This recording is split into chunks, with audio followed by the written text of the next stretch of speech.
विजयनगर के महाराज कृष्णदेव हर बार तेनालीराम की सूझबूझ से दंग रह जाते थे। इस बार भी तेनालीराम ने महाराज को हैरान कर दिया। दरअसल एक बार महाराज कृष्णदेव पड़ोस के राज्य पर जीत हासिल करके विजयनगर लौटे और उन्होंने उत्सव मनाने की घोषणा कर दी।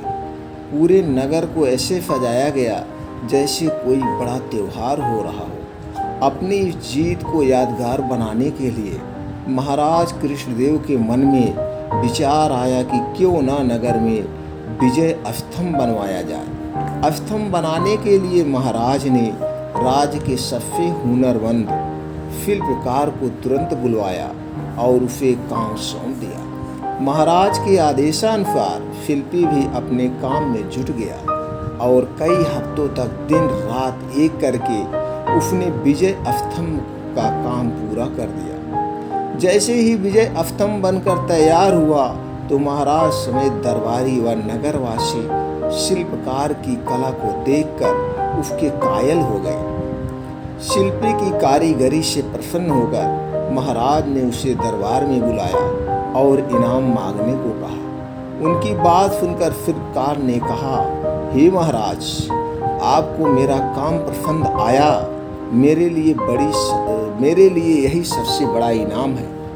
आप बस अपनी कृपा मुझ पर बनाए रखिएगा। शिल्पकार का जवाब सुनकर महाराज को खुशी हुई, लेकिन उन्होंने जिद पकड़ ली कि वह शिल्पी को कोई ना कोई इनाम जरूर देंगे। महाराज ने शिल्पी को कहा कि उन्हें कोई ना कोई इनाम मांगना ही होगा। महाराज की इच्छा को जानने के बाद दरबार में मौजूद अन्य दरबारी शिल्पकार से कहने लगे कि महाराज खुले मन से तुम्हें कुछ देना चाह रहे हैं, तुम जल्दी से मांग लो। शिल्पकार अपनी कला में माहिर होने के साथ ही स्वाभिमानी और बुद्धिमान भी था। शिल्पी को लगा कि अगर वह कुछ नहीं मांगता तो महाराज नाराज हो सकते हैं। अगर वह कुछ लेता है तो वह उसके स्वाभिमान और फूलों के खिलाफ होगा। ऐसे में कुछ देर सोचने के बाद शिल्पकार ने साथ लाए अपने औजारों का झोला खाली किया और खाली झोले को महाराज की तरफ बढ़ाते हुए कहा कि इनाम स्वरूप इस झोले को दुनिया के सबसे बहुमूल्य वस्तु से भर दीजिए। शिल्पी की बात सुनकर महाराज सोच में पड़ गए कि ऐसी कौन सी वस्तु है जो सबसे बहुमूल्य है। काफी देर तक सोचने के बाद महाराज ने दरबार में मौजूद राजपुरोहित व सेनापति समेत अन्य दरबारियों से इसका जवाब मांगा। घंटों सोचने के बाद भी शिल्पी को क्या दिया जाए, इसका उत्तर किसी को समझ में नहीं आ रहा था। किसी से भी संतोषजनक जवाब न मिलने पर महाराज झल्ला गए और शिल्पी से कहने लगे कि इस दुनिया में हीरे जवाहरात से बढ़कर और क्या कीमत हो सकती है। चलो मैं तुम्हारा ये झोला उसी से भर देता हूँ। महाराज की बात सुनकर शिल्पी ने इनकार से सिर हिलाते हुए कहा, नहीं महाराज, हीरे जवाहरात इस दुनिया में सबसे कीमती नहीं है।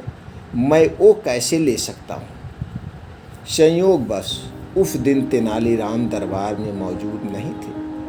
किसी से भी समस्या का समाधान न मिलने पर महाराज ने तुरंत तेनालीराम को बुलाने का आदेश दिया।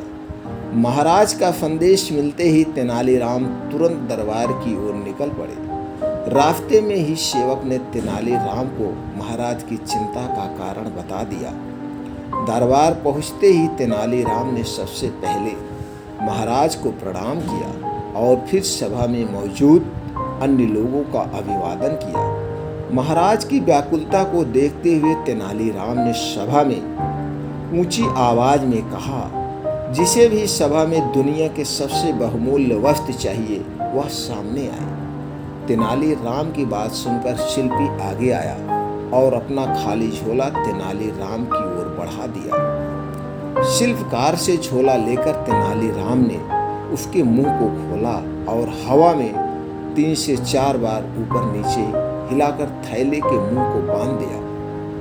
इसके बाद तेनालीराम ने झोला शिल्पी की ओर बढ़ाते हुए कहा कि अब आप यह झोला ले सकते हैं, क्योंकि मैंने इसमें दुनिया की सबसे कीमती वस्तु भर दी है। शिल्पकार ने भी झोला थामते हुए तेनालीराम को प्रणाम किया और फिर महाराज से अनुमति लेते हुए औजार उठाकर सभा से चला गया। यह दृश्य देखकर सभा में मौजूद सभी लोग अचंभित रह गए। महाराज ने उत्सुकता जताते हुए तेनालीराम से पूछा कि शिल्पी को खाली झोले देने के बावजूद भी वह बिना कुछ कहे ही क्यों चला गया। इससे पहले उसने हीरे जवाहरात जैसे कीमती सामान को बहुमूल्य मानने से इनकार कर दिया था। महाराज की उत्सुकता व दरबारियों के चेहरे पर प्रश्न चिन्ह को देखते हुए तेनालीराम ने कहा, हे महाराज, यह झोला खाली बिल्कुल भी नहीं था, क्योंकि उसमें दुनिया के सबसे बहुमूल्य वस्तु यानी हवा भरी हुई थी। इस दुनिया में हवा से कीमती और क्या चीज हो सकता है, जिसके बिना हम जीवित नहीं रह सकते हैं। तेनालीराम का जवाब सुनकर महाराज खुश हुए और उसकी पीठ थपथपाने लगे। तेनालीराम की बुद्धिमत्ता से प्रसन्न होकर महाराज ने उसे इनाम स्वरूप अपने गले से एक कीमती मोतियों की माला निकालकर पहना दी। तो दोस्तों, इस कहानी से हमें क्या सीख मिली? इस कहानी से दो सीख मिलती है। पहली यह कि धन से स्वाभिमान नहीं खरीदा जा सकता। दूसरी यह कि दुनिया में सबसे कीमती चीज क्या है? हवा है, जिसका मूल्य कोई नहीं चुका सकता है। हमें यह मुफ्त मिलती है, इसलिए हमें इससे कीमती दौलत को समझ लेते हैं। तो दोस्तों, आपको ये कहानी कैसी लगी कमेंट बॉक्स में हमें ज़रूर बताएं, और आपको इससे क्या जानकारी प्राप्त हुई हमें ये भी बताएं। फिर मिलते हैं ऐसी और ही ज्ञानवर्धक कहानी के साथ अगले वीडियो में।